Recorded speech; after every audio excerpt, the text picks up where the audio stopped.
A ver, ¿me oye ahora? Te oigo, Ale. ¡Oh! ¡Qué nivel, qué nivel, qué Qué nivelazo! rico, los tres. ¿Cómo tú decías, Carlos? ¿Qué tú decías con El la... aire toma forma de tornado y en él van amarrados la muerte y el amor.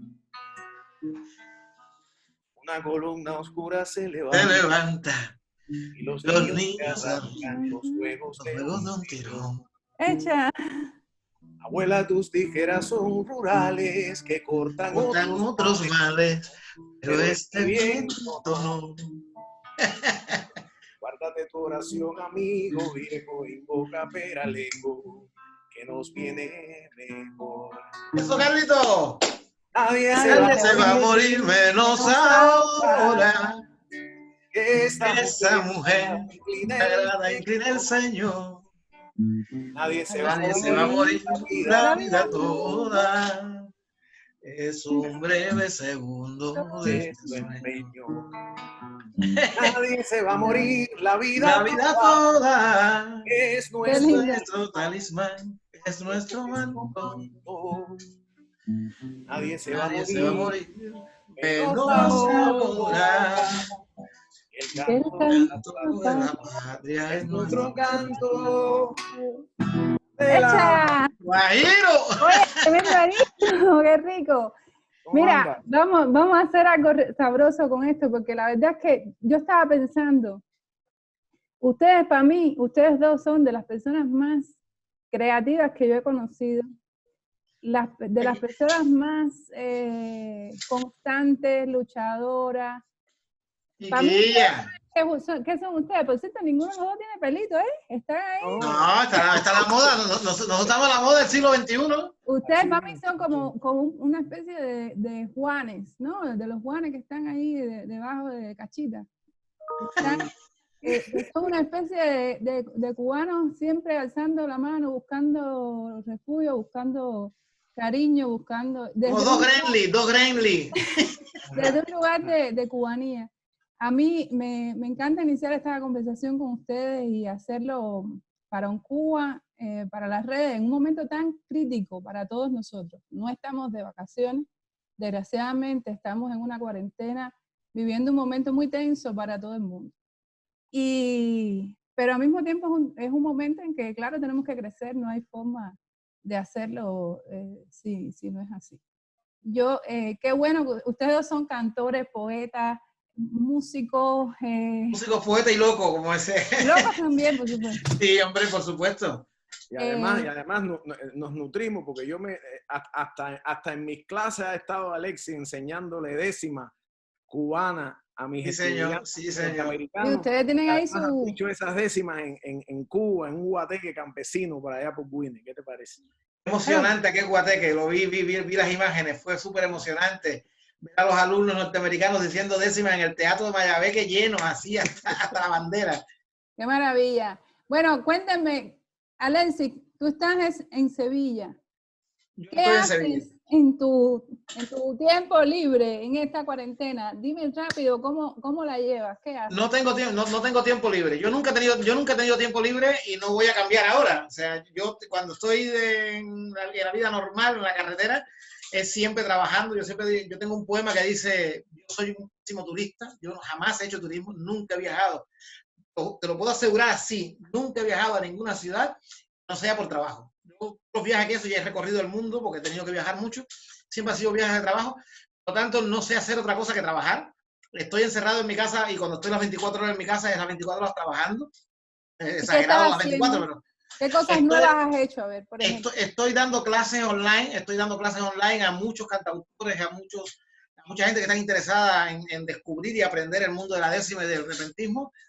Estoy colaborando con otros colegas que hacen también sus streaming, sus conciertos online y me piden que yo participe con mi poesía y con mi repentismo. Y sigo con mi literatura, trabajando en los proyectos literarios que van a salir este año, que no se va a detener la literatura, y ahí seguimos trabajando con libros infantiles, terminando con una de mis novelas. Soy muy inútil en otras cosas. Lo único que sé hacer es escribir, dar clases e improvisar, y eso es lo que hago. A ti la cuarentena te puede durar todo el tiempo que sea necesario, porque tú siempre vas a tener algo que ¿Con qué llenarla? La suerte es que mi herramienta de trabajo es la palabra. Y la palabra no se desgasta. Y al contrario, mientras más tiempo tienes para pensar y para poder compartir con los demás lo que piensas, más lo utilizas, no más lo aprovechas. Cuando no puedo escribir, cuando no puedo crear algo, me enfermo, literalmente, ¿sabes? Me pongo malo, me vengo abajo. Y entonces, claro, a mí ha sido importante, como a todos nos ha afectado, esta obligación de estar sin moverte, ¿no? Pero la resiliencia, que es un concepto, que no sé quién hace poco decía que es un concepto que no es cubano, pero que parece hecho a la medida para nosotros, es intentar sacar luz de la sombra e intentar aprovechar la situación esta de encierro para abrir otras ventanas, otras puertas para llegar a la gente. Entonces, el día tiene 24 horas y yo trabajo la mayoría de las horas. Todo el tiempo estoy aquí en el estudio trabajando, dando clases y escribiendo. Carlos, ¿y tú? Tú estás del otro lado del mundo. Sí, nosotros estamos en realidad súper lejos geográficamente, porque en realidad nosotros hemos creado un puente de amor aquí que nos, mira, además por los milagros estos de la tecnología, pues mira qué fácil, hasta clases ha dado el maestro Alexis en mi escuela. Pero en mi caso, pues me llama la atención y es cierto esto que dice Alexis de la resiliencia, ¿no? Esa palabra resilient, ¿no? En inglés, ¿no? Resiliencia, sí, es muy... Sí. Pero una es palabra cierto, que ha renacido, se ha puesto sí. de moda en los últimos años porque apenas se usaba Ajá. y una Yo nueva creo que adquisición. en eso, cuando oigo hablando a Alexis, pienso en que esa constancia de hacer y eso que también lleva la chispa de la tierra de nosotros, ¿no? De enfrentar cantidad de dificultades, de que éramos chamaquitos ahí con los vecinos, esa cosa, pues lo hace a uno que en realidad ante tantas dificultades a veces uno diga, bueno, sí, está la cosa mala, pero hay un mañana mejor, podemos sobrevivir a esto, ¿no? Así Y es. entonces, ese es el espíritu, ¿no? Ese es el espíritu. Yo a veces veo a las personas y hay razón para estar preocupado con esta pandemia y todo, pero al mismo tiempo tengo familiares, que son cubanos que tú los ves con esa resistencia de decir, no, vamos a ver, vamos para adelante, que esto, lo otro. Entonces, en el caso mío, yo también estoy aquí en la casa, yo soy maestro, mi señora y yo somos maestros, y entonces estamos dando clases online también, un poco como el maestro Alexis Díaz Pimienta, estamos dando clases online a nuestros estudiantes. De hecho, ahorita mismo yo terminé una clase con los estudiantes, una clase esta de Zoom, como mismo estamos hablando ahora, donde creo que le he mandado algún video, puse un video el otro día ahí en mi Facebook, donde yo practicamos básicamente las conjugaciones, incluso bailamos. Yo cojo la computadora y le digo a los muchachos, a ver, caballero, bueno, ya levántense, porque llevan mucho rato sentados. Vamos a practicar a bailar por 3 minutos. Y entonces hacemos esto de tocarse la cabeza, de decir los nombres de las partes del cuerpo, y entonces pongo la música de cubana, pico y pala, pico y pala, pico y pala, compañero, y me pongo a bailar y a caminar, y mano en la cabeza, los muchachos mano en la cabeza, mano en la cintura, y entonces pues practicamos español. Yo creo que te voy a llamar algún que otro día para que me des unos impulsos de ese aeróbico aquí, para ver si yo también me muevo un poco. Una de las cosas, de los problemas que han tenido a veces las clases, es que los muchachos no vienen a las clases. Yo te cuento que en las clases mías, los muchachos de otras clases vienen a las clases mías. Es decir, a estas clases en la computadora. Es decir, a veces yo tengo una clase que supuestamente somos 30 estudiantes y cuando paso la lista a ver quién está en la clase, hay 33. Y entonces digo, ¿y esto de dónde? ¿Quién es este? Y a veces hay un niño una niña sentada al lado de una amiguita porque quieren tomar la clase juntos. Yo ni conozco quién es la otra muchacha. Es decir, porque los muchachos se divierten también en medio de esta situación. Claro. Una pregunta, Alexis, ¿qué es lo que más te ha impresionado de lo que hemos vivido hasta ahora? ¿Qué te llevas de recuerdo? Si mañana esto terminara, como mucha gente siente a veces que es una pesadilla, que uno debería despertarse y que ya, y se borrara todo. Si mañana esto terminara hasta aquí, ¿qué es lo que más te impresiona? Todo me impresiona. Bueno, me impresiona todo. Estamos viviendo una situación única, un momento realmente histórico, que nadie olvidará. Nadie olvidará esta situación. A mí me impresiona la macabra poética de ese momento de los aplausos en los balcones por las noches, ¿no? porque es una poética de la emoción, es una emoción triste, y es una manera simbólica, poética, de devolver un pedacito de lo que tanto se está recibiendo de este colectivo de sacrificados, de héroes accidentales, como queramos llamarlo, porque son gente que están ahí en la primera línea de fuego contra la epidemia, jugándose la vida literalmente y muriendo algunos de ellos y enfermándose de verdad. Y tanto los sanitarios como los limpiadores, como la gente que está en los supermercados y dando alimentos, continuamente se mantienen en su puesto de trabajo con un heroísmo doméstico, un heroísmo cotidiano de andar por casa sin querer flores, sin querer aplausos, porque a nosotros nos nace salir espontáneamente a devolverles un poquito. Es muy emocionante ver cómo, por ejemplo, como en casi todas las ciudades europeas, estoy conociendo ahora a mis vecinos, viéndole el rostro.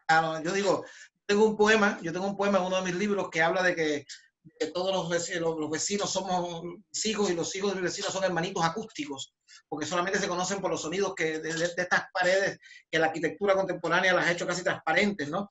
Entonces le estoy poniendo rostro a los ruidos, le estoy poniendo rostro a las personas que sienten rodar sillas y moverse y ahora salen al balcón.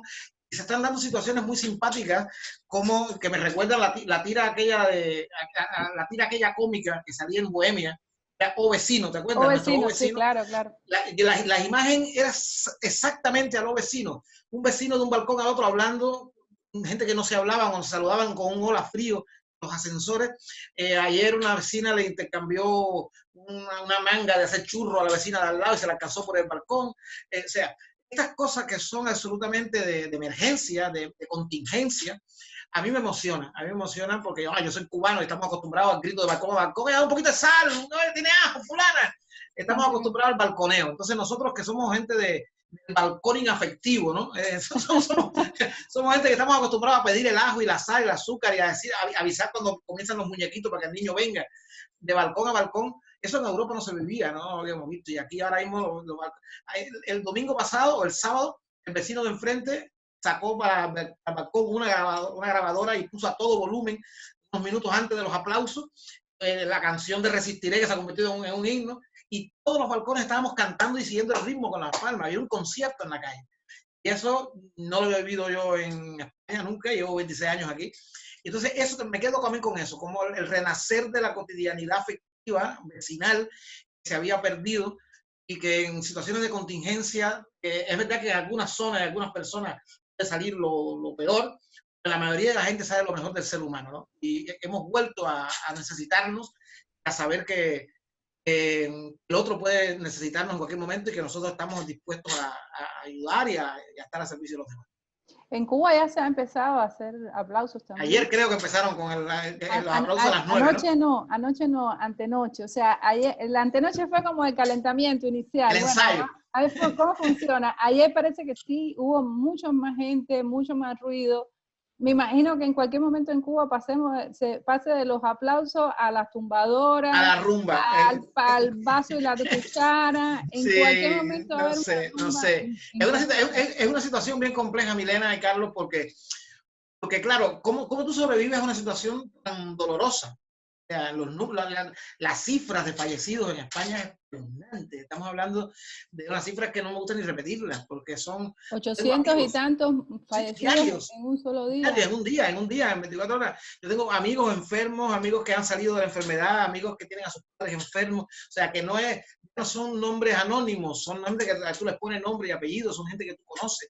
Y que mañana puede ser tú el que te contamine porque el virus está ahí fuera, ¿no?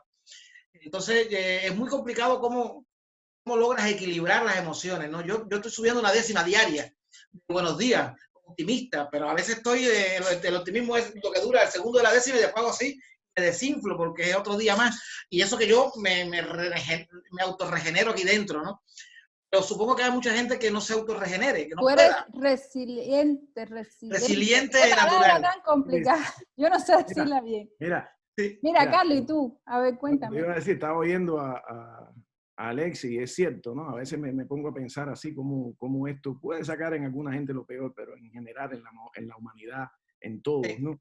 Pues saca lo mejor. Hay una cosa que mientras él comentaba lo mejor que ha salido de nosotros, que yo he visto que no había visto antes. Nosotros, un grupo de amigos y yo creamos aquí en los Estados Unidos una petición para que el gobierno norteamericano levante las restricciones económicas contra Cuba, especialmente por este motivo. Es decir, más allá de la cosa histórica, en este momento, ¿no? Porque en este momento esas restricciones económicas tienen un peso exponencial sobre el pueblo cubano, porque se trata de que afectan al pueblo, pero ahora lo afectan mientras se está luchando contra una epidemia. Y lo que me ha llamado la atención de esto es que estábamos luchando por alcanzar 10.000 firmas de la mayoría de cubanos que vivimos fuera, de cubanos americanos, cubanos que viven fuera. Y ya dentro de un ratico, probablemente cuando estemos hablando ahora, ya estamos en menos de 10 días, hemos alcanzado 10.000 firmas ya. Y las 10.000 firmas son de personas que van más allá de ideales políticos. Aquí no se está hablando de si son de izquierda o de derecha o lo que sea, sino personas que son básicamente gente humana. Mira, vamos a ver por dónde vamos ahí. Gente humana que básicamente pide que estas restricciones de manera temporal se eliminen. Y tengo amigos que viven aquí, que son gente que han votado por el presidente Trump, otra gente que han votado en contra, demócratas, republicanos, católicos, santeros, lo que sea, y se han sumado a esto de manera temporal, ¿no? Ya después se discutirá lo otro, pero de manera temporal quitar esta soga sobre el cuello de nuestra gente. Es que es lo que tú decías, en este escenario que estamos viviendo para Cuba, cualquiera de estas restricciones genera un daño exponencial. Fíjate cómo es, Milena, que ahora mismo, por ejemplo, las personas que viven en Europa, según tengo entendido, en España, no pueden mandar dinero a Cuba por Western Union. Hay una prohibición Hace tiempo que no se puede. Sí, no se puede, ¿no? Entonces imagínate tú, esto es real, ¿no? Esto afecta de manera real a la familia. Si tú quieres mandarle, tú vives en España y tú quieres mandarle a tu madre, a tu abuelo, a tu tío, a tu hermano, 100 euros, lo que sea, tienes que buscar una vía, no sé, el cubano siempre inventa cómo hacerlo, pero es muy difícil mandar a la familia. No, hay otros aspectos que no son solamente este financiero. Considera, el otro día Mujica, el expresidente, decía en una entrevista que le hacían aquí en España, que está regresando la idea o está haciendo, digamos, cuestionable la idea defendida desde algunas posiciones ideológicas, desde que el Estado no debería meterse en nuestras vidas. Sin embargo, esta pandemia nos ha retornado a todos a exigirle al Estado, a los estados de todos los países, que nos protejan. Es decir, no hay el mayor protector, la figura que puede generar una coraza y organizar los países, las distintas sociedades para que esta protección nos llegue a todos de manera lo más igualitaria posible, vuelve a ser el Estado. Entonces, aquí hay una contradicción, Carlos, porque supuestamente estas sanciones están dirigidas a el gobierno cubano. Pero nosotros sabemos perfectamente que la mayoría de las consecuencias de este tipo de sanciones han tenido históricamente también afectación sobre la gente común y corriente, que no tiene incluso ningún vínculo o apenas tiene vínculo con el Estado y el gobierno cubano. Ahora bien, en este momento, ¿quién puede salvar las vidas en Cuba? ¿Quién distribuye el combustible en Cuba para que se muevan las ambulancias, quién distribuye el equipamiento médico, las medicinas, para que en Cuba puedan salvar la vida? ¿Quién distribuye la electricidad, por ejemplo? Cuando se trata de impedir que entre un barco petrolero a Cuba, no se está apagando la luz de casa del presidente del país. Eso es ridículo. Se le está apagando la luz a nuestros hermanos cubanos. Se está haciendo un apagón a nuestros hermanos cubanos cuando tú no dejas que entre en este momento un barco de petróleo. Es decir, eso caballero, está mal. Eso está mal. Y eso no quita las ineficiencias económicas en Cuba, los problemas que tiene Cuba, que Cuba tiene que arreglar. y que algunos llaman el bloqueo interno, como lo quieren llamar, son restricciones que hay, como mismas estas restricciones, pero esta inmediatez de aliviar estas sanciones, esto se requiere hacerlo ahora. Cuando ahorita me preguntaba cómo había visto a la gente cambiar, mira, te puedo decir que hasta había algo muy positivo del presidente Donald Trump. En esta situación, la situación lo hizo cambiar y extenderle un ramo de olivo a Corea del Norte. El otro día él expresó que él le había hecho una carta al líder de Corea del Norte, que tienen armas nucleares, que son gente que tienen más diferencias con Estados Unidos que Cuba, que tenemos una historia común hasta de familia, ¿no? Y él dijo eso, que en este momento había que pasarle por arriba, básicamente, a esas diferencias ideológicas. Y yo le doy la bienvenida a ese pensamiento del presidente Trump. Lo único que quisiera que lo hiciera extensivo también a la familia cubana, a nuestra gente que están allá al frente.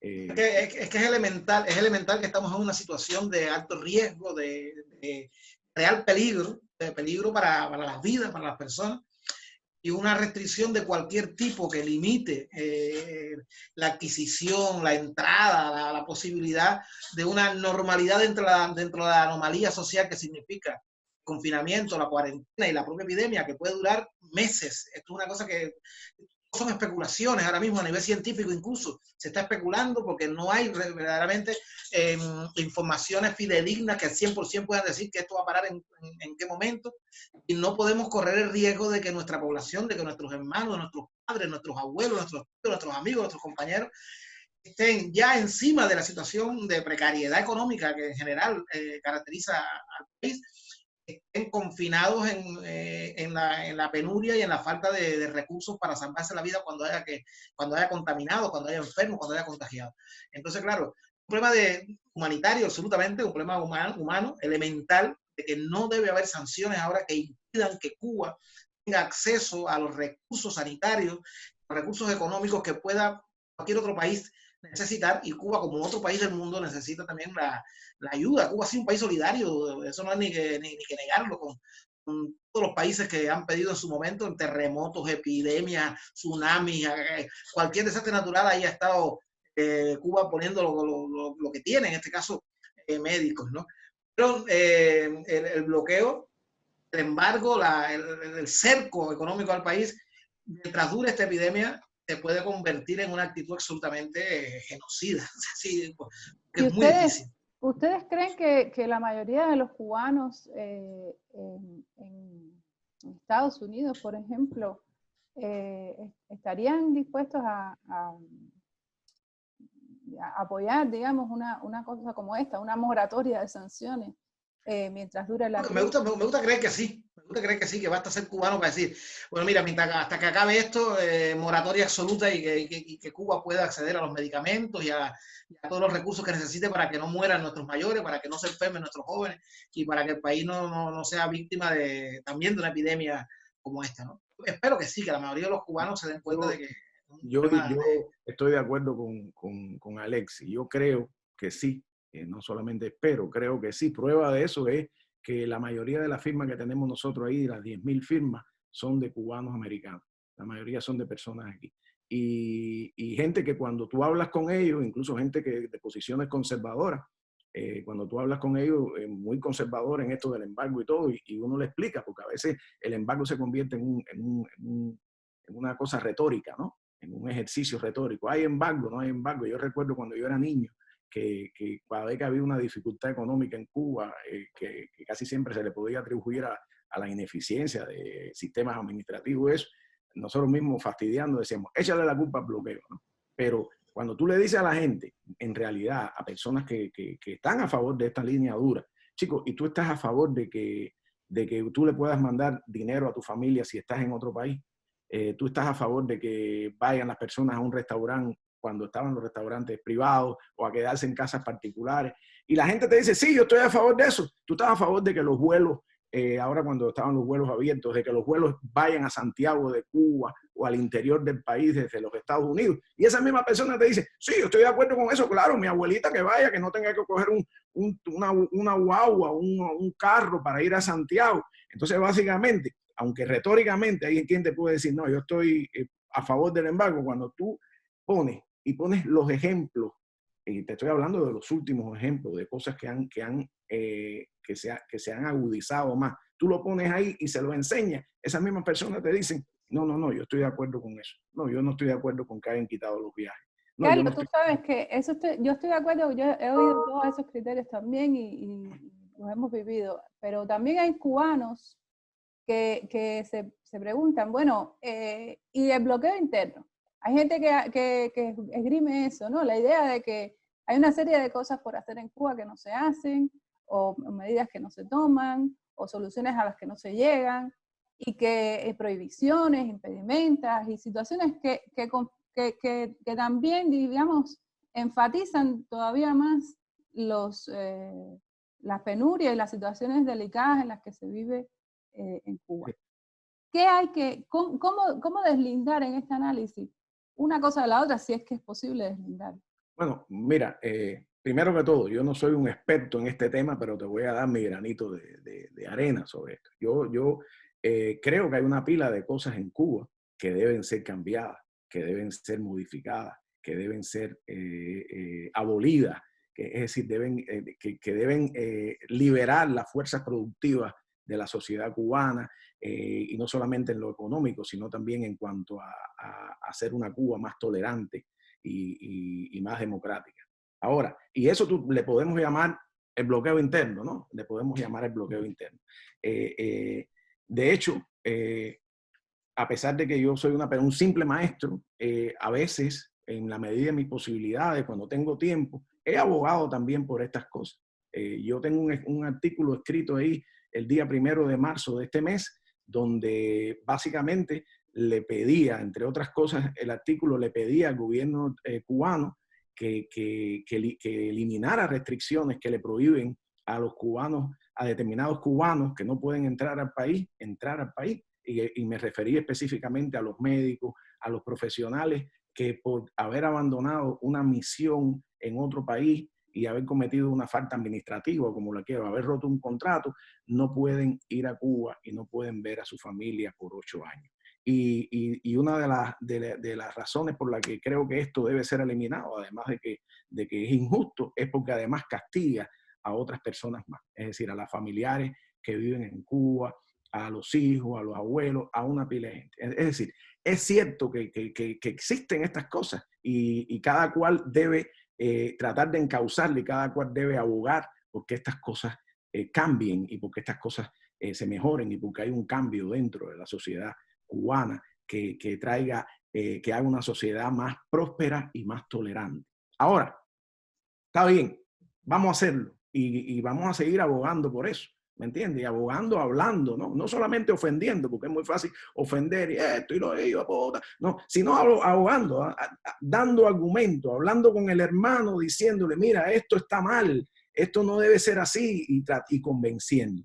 Ahora, más allá de eso, en este momento, la urgencia que requiere nuestra gente, es decir, hace unos meses yo visité Cuba y hice una entrevista, creo que la compartí contigo, Milena, y preguntándole a la gente cómo había afectado el cierre de los cruceros, y fui a ver a los taxistas, fui a ver a los restaurantes particulares, y aquel efecto de la pérdida de los cruceros que fueron a Cuba fue tremenda en la economía.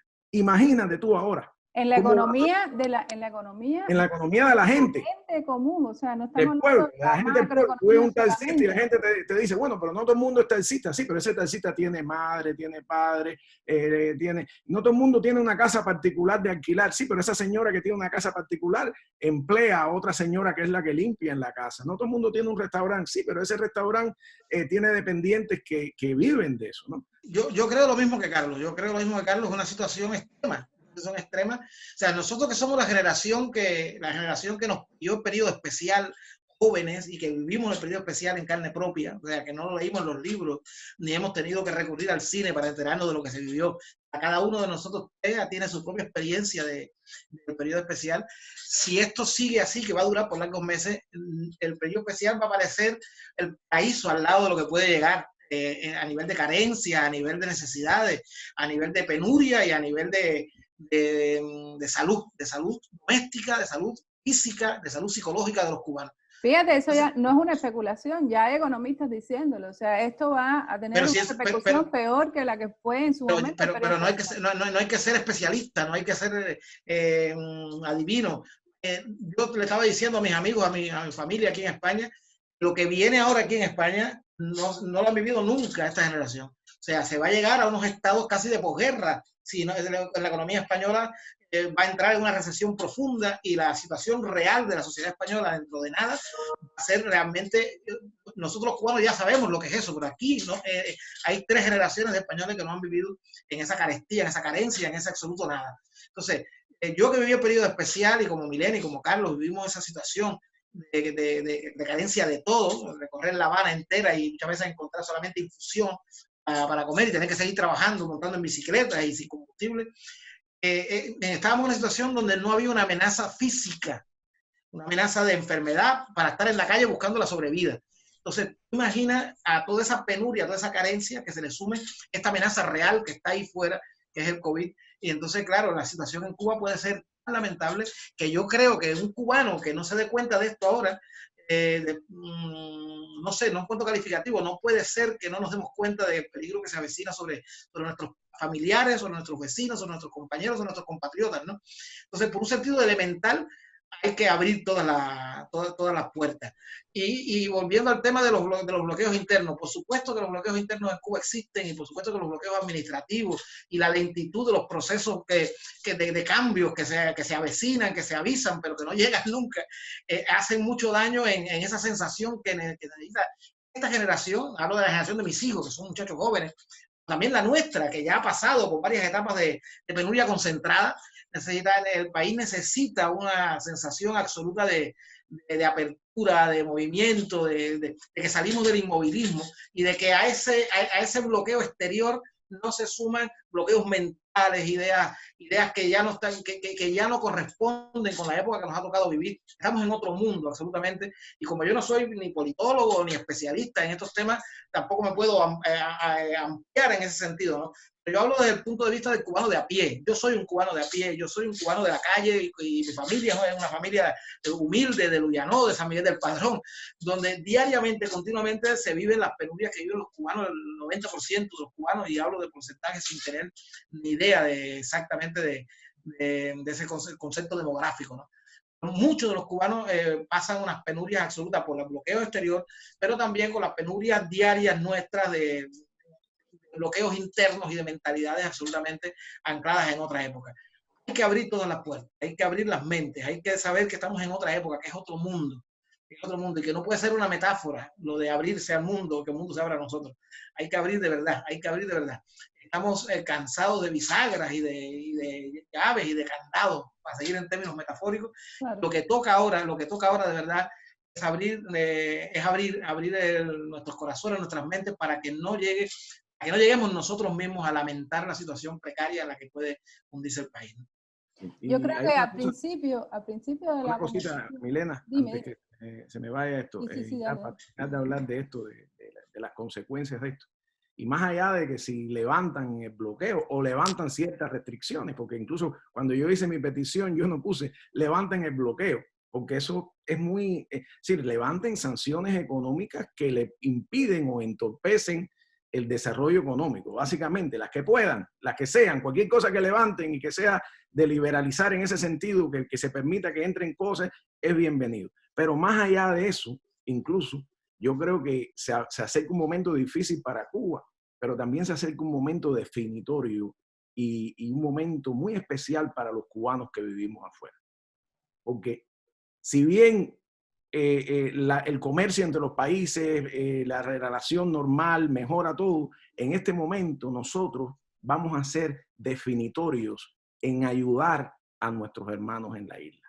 Entonces, yo quiero aprovechar este momento también, porque hay muchas veces retórica sobre no ayuden, no manden, pero en realidad el cubano ha probado que cuando está fuera, vive fuera en la diáspora, ayuda y se ocupa de sus hermanos. La mayoría de los hermanos cubanos, habrán algunos que no, pero la mayoría hay con números, es decir, la gente ayuda a su familia, ¿no? Y entonces este momento es el momento de aunarnos en eso, en nuestra humanidad, en decirle a la gente, oye, si te mandaba 100 pesos, ahora te voy a mandar 200. Y si no le mandaba a Juanito porque tenía un trabajo que trabajaba en el hotel Meliá Cohiba y cogía propinas ahí, o tenía una casa particular, ahora no hay hotel Meliá Cohiba, ni hay turistas, ni hay casa particular donde van los turistas. Ahora tengo que mandarle más y ayudar a ese niño que jugó conmigo cuando yo era chiquitico.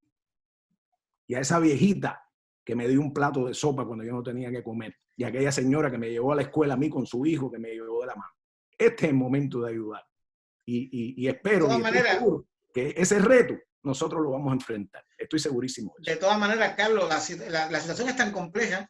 También ese cubano que está afuera está viviendo su propia cuarentena, su propio confinamiento, sus limitaciones económicas también. O sea, hay un alto por ciento de la población activa cubana que trabaja afuera, va a ver mermado sus ingresos para su propia vida. O sea, tampoco podemos perder el norte de que la situación económica de los propios cubanos que viven en Estados Unidos, en España, en Suiza, en Francia, en Argentina, están pasando por esto mismo. Por eso la situación es tan compleja. O sea, la persona que a lo mejor podía mandarle 100 euros o 200 euros a su familia en Cuba hace 2 meses, a lo mejor ahora le tiene que mandar 50, no 200, porque tiene que tener 50 para él, para su supervivencia. O sea, la situación es tan compleja, la única manera de equilibrar y que no haya equilibrio posible es el levantamiento de sanciones administrativas que son, que son grandes, pero la economía sumergida, doméstica, de remesas familiares, no van a solucionar los grandes problemas de combustible, de electricidad, de medicamentos, de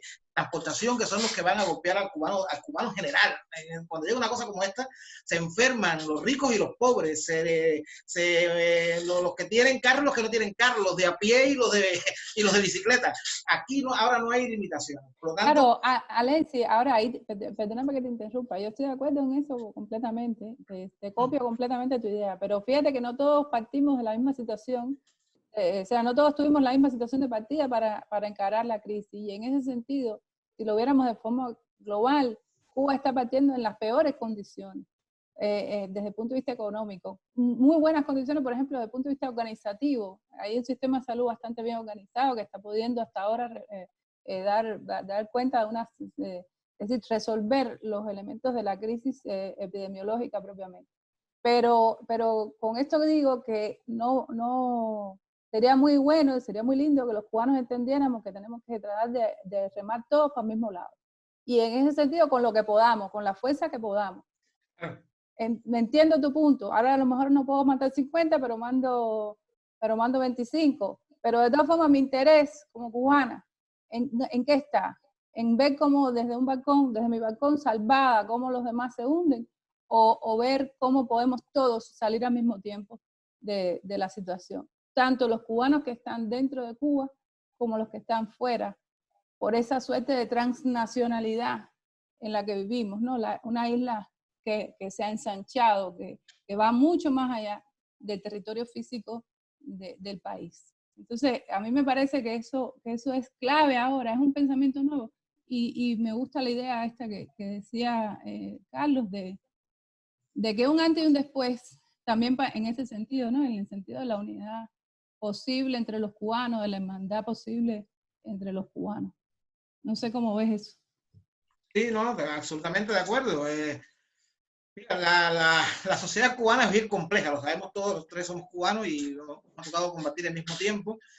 Y esa complejidad tiene resortes psicológicos y que nos hace mirar mucho al pasado y pocas veces mirar hacia adelante. Creo que es un momento de mirar hacia adelante, de pensar que es una situación excepcional, realmente excepcional.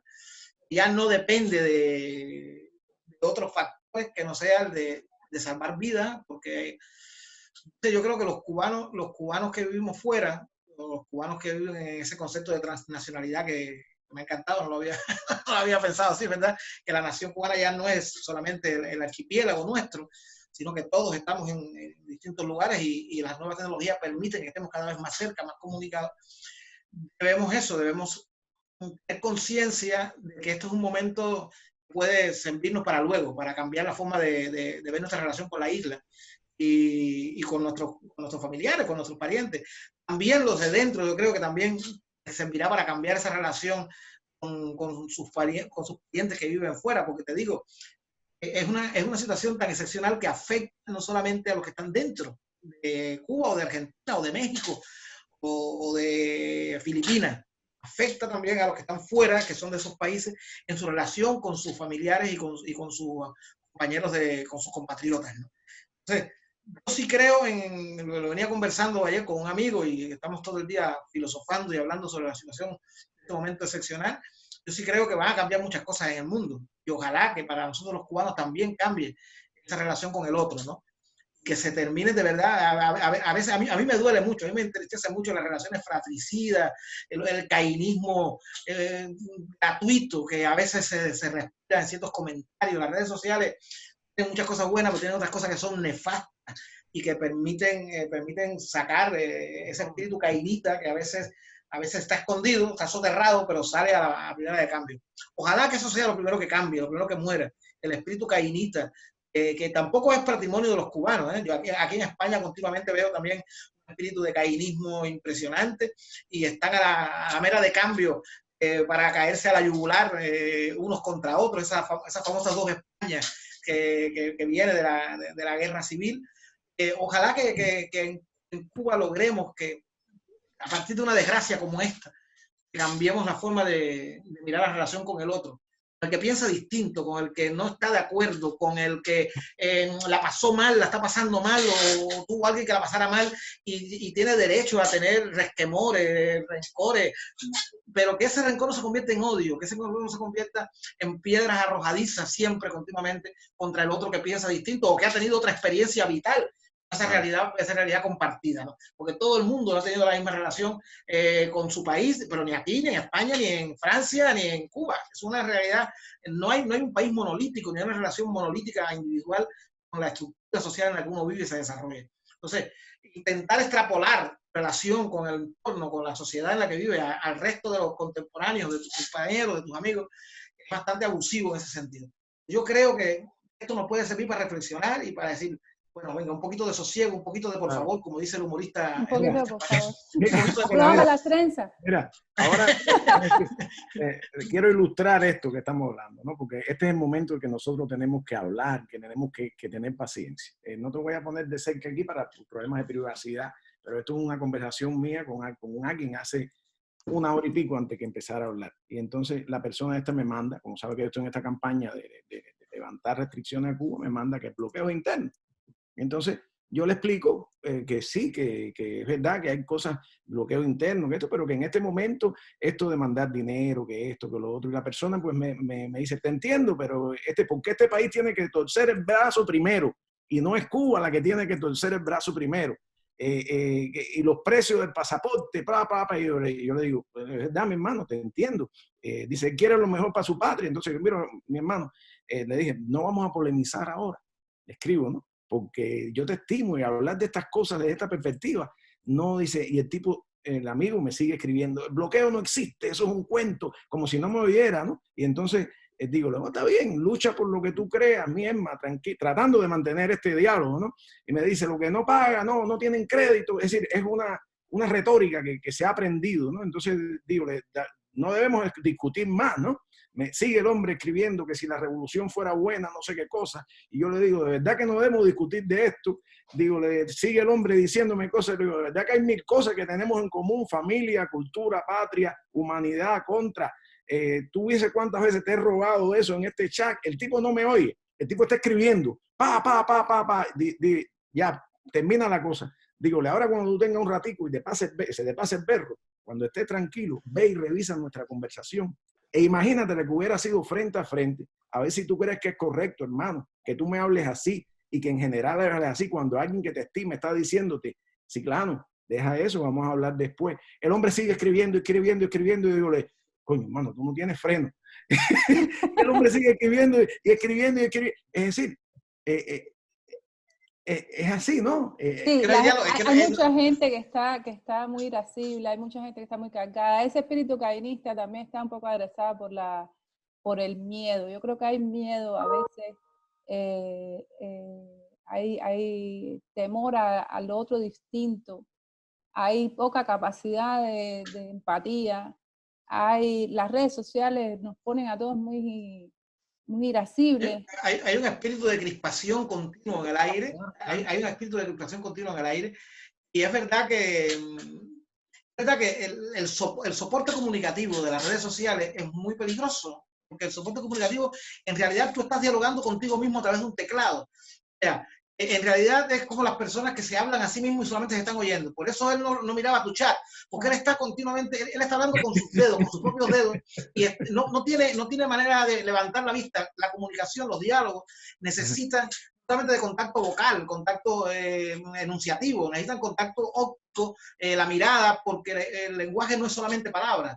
Entonces, claro, cuando la comunicación, esto que yo le llamo transescrituralidad, ¿no? Mezcla de escritura con oralidad que tiene la comunicación a través de los chats, a través de los WhatsApp, limita y atrofia los rasgos comunicativos completos que necesitamos los seres humanos. Por lo tanto, tú no estás oyendo al otro, no quieres oirlo, te estás oyendo a ti mismo a través de un soporte mecánico, que es un teclado. No, hay investigaciones científicas que hablan de que somos un poco adictos a la dopamina que genera el exponernos en público, que nos den like, estar todo el tiempo... Está diseñado para eso, pero no es accidental, esto está diseñado para eso. Todo el mecanismo de comunicación tecnológica está diseñado para que sintamos una satisfacción. Pero también hay algo peor, que es... Humberto Eco lo dijo en términos ofensivos, a mí no me gusta ofender. Es verdad que personas que no tenían el micrófono, personas que no eran voceros, no se les oía sus reflexiones con todo el derecho que tiene todo el mundo a que se les oiga, de momento encuentran un soporte en el que se les oye, se les lee, lo que piensan lo pueden decir y llega a otra gente. Hasta hace 20 años, hasta hace unos años, no son 20, hasta hace unos años, cuando no había esta democratización tecnológica en la que todo el mundo es vocero, los voceros siempre eran los mismos, los que tenían cierto poder social, la gente de la cultura, la gente de la política, la gente de la ciencia, pero los que tenían espacio para llegar a comunicar. Ahora cada uno de nosotros, cada uno de los seres humanos que tiene un ordenador, tiene la posibilidad de tener el micrófono y de hablar. Quiere que se le oigan, porque nunca se lo había escuchado. Entonces, claro, desde el punto de vista sociológico eso hay que entenderlo también. La gente quiere que se les oiga y se sienten felices de saber que se les oye. Fíjate, y mucho más en un país como Cuba. Claro, donde las voces han estado tanto tiempo y de muchas maneras apagadas, ¿no? Por supuesto, cada vez eran menos los voceros y siempre el mismo discurso. Por lo tanto, ahora hay una multitud de discursos diferentes, hay divergencias porque tiene que haberlas, porque es saludable que las haya. Es lo natural. Es un país que no está acostumbrado a las divergencias, no está acostumbrado a los discursos colaterales, ¿no? Porque estamos acostumbrados, hemos estado durante muchos años con un solo tipo de discurso, de enfoque, de orientación, a la que todos o te acogías de alguna manera porque no tenías otros espacios. Entonces, claro, ahora todo el mundo opina, todo el mundo reconoce, todo el mundo critica. A mí lo que más me llama la atención de las redes sociales es que el tono de diálogo no es de diálogo, es todo de discrepancia. De discusión inmediata. O sea, mira, yo la gente tiene la discusión en la punta de la lengua. Yo he hecho en la punta de los dedos. He hecho un mínimo estudio, sin hacerlo en profundidad por arribita, pero lo he estado observando. Mucha gente solamente interviene en tu muro cuando están en desacuerdo. Cuando están de acuerdo con lo que tú pusiste, ni siquiera lo dejan pasar. Pero cuando están de desacuerdo, porque, no sé, si tú pusiste Armando Capirola zurdo. Bueno, Armando Capirola zurdo y te sale y dice, no, eso era Marchetti. Pero simplemente porque no están de acuerdo. O peor, te pueden decir, el buen zurdo era Marchetti. El buen zurdo era Marchetti. Sí, entonces... ¿Tú sabes qué pasa también? De eso también nosotros, por ejemplo, yo tengo una página también y escribo. Y irónicamente, a mí a veces me escriben buenos comentarios. Muchas veces la gente escribe, pero irónicamente... Casi siempre el comentario que más atención yo le presto es al negativo. Es decir, el que respondo o el que trato de llamar aparte y preguntarle es el negativo, porque el comentario positivo, ¡ay, qué bien, profe! Me gustó esto que escribiste, me gustó aquello, qué bonita foto, ese comentario no, pero sin embargo sale uno y te dice, oye, tú dices esto, pero tú no sabes tal cosa. Entonces ese es el que le prestamos atención. Ahora, fíjense ambos, nosotros hemos llegado aquí hablando desde cómo nos está afectando a cada uno, cómo estamos viviendo este proceso. Ahora estamos hablando de cómo nos comunicamos, cómo hacemos redes de solidaridad, cómo cómo encaramos la solidaridad en un momento tan tenso como este. Es decir, esto es un aprendizaje. Nosotros, por supuesto, nosotros tres juntos aquí no vamos a terminar de dar una solución. A mí me encantaría, ya que tenemos que ir terminando la conversación, porque ojalá pudiéramos estar mucho más tiempo, me encantaría terminar como empezamos, con esa idea de sabrosura, de que estamos bien, de que a pesar de todo este machuque, que es el machuque externo, interno, el bloqueo de lateral, todo, la bravura, la crispación, a pesar de todo eso, los cubanos, como decíamos al principio, tenemos ese espíritu de resiliencia. Resiliencia. Que es tan complejo, que nos va a permitir, por suerte yo creo, en donde estemos, salir un poco airoso, lo que nos pueda dar la vida. Es muy importante, Milena, eso que estás diciendo, porque el carácter de las personas también influye en cómo afrontar esta situación. No es lo mismo una persona que tendente al optimismo a una persona tendente al pesimismo y a la depresión, ¿no? Y hablo de la persona, pero eso es extrapolable a la sociedad. La sociedad cubana, nuestro país, por la idiosincrasia, por la mezcla de cosas que haya sido, tiene una tendencia natural a la resiliencia y a intentar darle la vuelta a la tortilla, como se dice, y sacar algo positivo de lo negativo, pero de todo lo negativo. Son tantas cosas negativas en esta situación, son tantas, va a ser difícil sacar algo positivo, pero si hay algo positivo, algo sacará alguna lección, alguna manera de sobrevivir ellos y de enseñar a sobrevivir en una situación como esta. Yo tengo un poema por ahí donde dice que nosotros somos, los que pasamos el periodo especial, somos catedráticos de supervivencia, que es verdad, aprendimos tanto a sobrevivir desde la nada. Bueno, yo te voy a decir, ¿te acuerdas cuando empezó toda esta historia que fue un fenómeno global, la compra compulsiva, la compra histérica de papel sanitario? ¿Te acuerdas? Y decía, pero bueno, ¿qué le pasa a la gente si nosotros en Cuba vivimos tantos años sin papel sanitario? Es un ejemplo más, un ejemplo nimio, pero real, ¿no? En la casa yo prohibí que mi mujer comprara papel sanitario. Es decir, había papel sanitario ahí, pero oye, vamos, aquí no hace falta, aquí hay papel sanitario, no hace falta eso. Es decir, porque era como una fiebre de la gente. Sí. Pero fue una cosa muy loca. Incomprensible todavía yo creo que no se le ha podido dar una explicación lógica a ese afán. No, yo creo que ahora mismo la gente que tiene una habitación en su casa llena hasta el techo de papel higiénico, se estarán mirando el papel higiénico y al ver que están los supermercados llenos de papel higiénico, o sea que no se iba a acabar, no hay una relación proporcional pero pasó lo mismo en Italia. Como nosotros vinimos por detrás de Italia, yo tengo muchos amigos en Milán. Y pasó lo mismo en Estados Unidos, y pasó en Italia los primeros días, en Australia, que prácticamente no ha tenido... En Italia los primeros días la gente se lanzó y vació los supermercados como si se hubiera acabado la comida, como si viniera un ciclón o viniera una guerra. Entonces después se dieron cuenta que era absurdo porque se seguía abasteciendo. La cadena, una de las cosas que no se va a parar es la cadena de suministros, ¿no? Porque si no, entraríamos ya entonces en una fuente colectiva. Yo quisiera agregar algo, que en estos tiempos, algo que quisiera, ¿no? que resaltar, ¿no?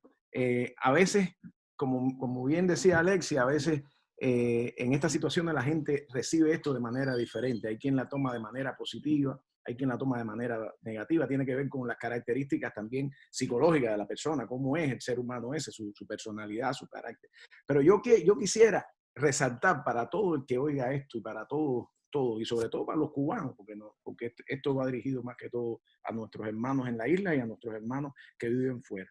Yo quisiera, por ejemplo, resaltar y quisiera llamar la atención y hacer un llamado a todo el mundo a que en este momento difícil, además de ver las cosas negativas, también fuéramos capaces de ver lo positivo. Porque hay tantas muestras de cosas positivas que lo negativo no debe primar.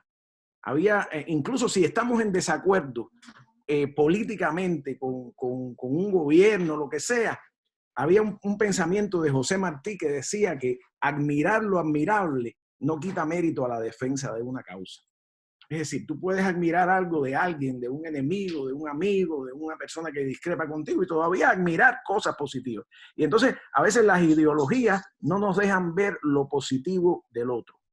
Y en este caso, por ejemplo, me refiero específicamente a cosas que han ocurrido, actos humanos lindos que han ocurrido, que a veces han terminado con una percepción en determinados lugares negativa, ¿me entiendes? Y para mí, por ejemplo, más allá de ideología y más allá de política, me parece muy lindo que los médicos luchen por salvar la vida, y me parece mucho más lindo todavía que unos médicos cubanos vayan a ayudar a una comunidad a Italia, como me gustaría también, y me gusta que unos médicos norteamericanos ayuden a gente en otros lugares. Es decir, esto no se trata de política, se trata de lo lindo que en medio de las plagas está haciendo esta humanidad.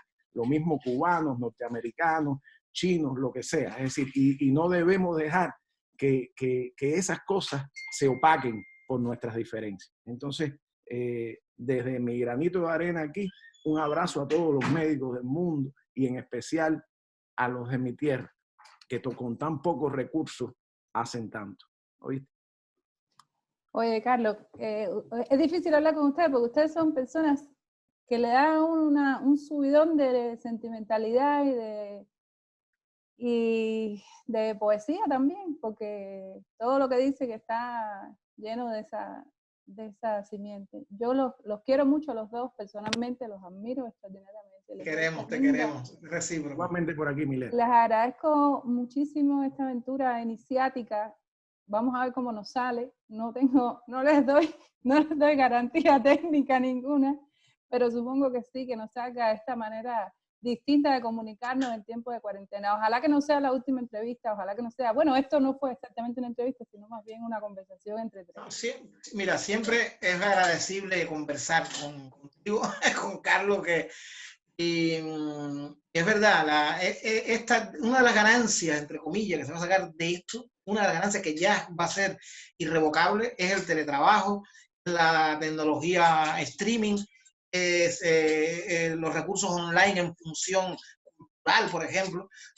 Yo hacía, antes que pasara esta gran epidemia, llevo casi 4 años soñando con hacer un festival online de repentismo.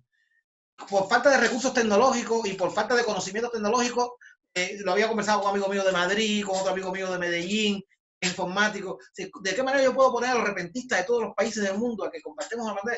Y llevo 4 años y no había podido hacerlo. Y ahora veo que es posible. Ahora todos hemos aprendido que sí, mira, que existe Zoom y que existe otro. O sea, se están generando cantidad de iniciativas que van a quedar para siempre en nuestra vida siglo XXI-mística. Así mismo es. Carlos, tú no nos vas a despedir con música. Ya, el poeta no lo vamos a poner a hacer repentismo, ¿o sí? Sí, no, mira, vamos a hacer una cosa. Yo voy a cantar una canción y entonces después le voy a pedir a nuestro talentoso, el más talentoso de todos los decimistas cubanos, que improvise algo ahí. Yo voy a cantar una canción. Pues yo te voy a decir una cosa. Vamos, mira, te propongo lo siguiente, Carlos. Vamos a hacerlo mejor. Vamos a hacerlo dialógico. Tú canta la canción y déjame espacios vacíos en el medio de la canción y yo improviso dentro de la canción. Ustedes son lo más grande. Hacemos una especie de canciones con pimienta aquí improvisado. Un dúo ocasional, como se dice en la radio cubana. Un dúo ocasional. Esta es una canción mía y se llama Yo Te Ofrezco, ¿no? Y entonces creo que viene muy bien para este momento, para el momento para todos los que nos están oyendo, nos están viendo, lo que ofrecemos, ¿no? Lo que hacemos en este momento. Dice así. Y entonces te voy a dejar un espacio a ti para que tú... Déjame, en dos momentos, en los momentos que tú quieras, déjame un espacio, me hace un guiño y ahí yo entro. Como los luceros ya no son fortuna de los poetas y las estrellas, las acaparan los que administran amor. Como ese cielo ya hipotecado, no le caben ganas y se han agotado los últimos centímetros calientes, brillantes del sol. Arriba, poeta. 1 centímetro de sol, de Seattle hasta Sevilla, me hace luz en la mejilla. Territorio español para que no haya control de todo lo que yo digo. Por eso, Carlos, mi amigo, qué tremendo nivelazo hay aquí en este pedazo. Cuando comparto contigo, Milena me está mirando, Milena Recio me mira y aunque parezca mentira, yo ahora estoy improvisando. Carlos, sigues tocando de una manera especial. Carlos, tiras la sal, me echas azúcar a mí, a ver cómo Martí observa la catedral. Yo te ofrezco todo el barro de mis pasos, mis senderos, mis trillos sin luz, los caminos, los valles, los campos, y del mar te regalo el azul del planeta. Te ofrezco lo humano, por lo bello, lo tierno y en fin, las distancias, los ríos, los lagos que llevaron mi cuerpo hasta ti. Dale. Te ofrezco una canción y te ofrezco cada mano con este acento cubano que huele a tabaco y ron. Yo te ofrezco el malecón aunque no te preste el mar. Yo te ofrezco otro lugar para que sigas paseando. Te ofrezco de vez en cuando mi hogar, que es tu propio hogar. Yo te ofrezco otra guitarra para que toques un poco. Te ofrezco el silencio loco que las palabras me amarran. Yo te ofrezco una pizarra y una décima no escrita. Yo te ofrezco una visita virtual hacia el epicentro de lo que tú llevas dentro, que es lo que se necesita. Yo te ofrezco Carlos Lazo, te ofrezco Milena Recio, mi corazón y mi aprecio y mi tan distante abrazo. Te ofrezco cada pedazo del corazón que yo tengo. Te ofrezco algo que convengo que a otro se lo ofreceré. Te ofrezco un rayo de fe para ver si así mantengo la esperanza en que mi Habana, mi isla completa, reviva o que incluso sobreviva a esta epidemia malsana. Yo te ofrezco una ventana y a través del corazón mi simple improvisación para que a través del verso se recorra el universo y se llegue al malecón. Yo te ofrezco de mis frutos las semillas, de mis surcos te ofrezco el sudor, de mi tierra te brindo la vida, Cuba, de mi vida te brindo el amor. Yo te ofrezco una flor con espinas, de los hombres te ofrezco el valor, de mi tierra te brindo la vida, de mi vida te brindo el amor.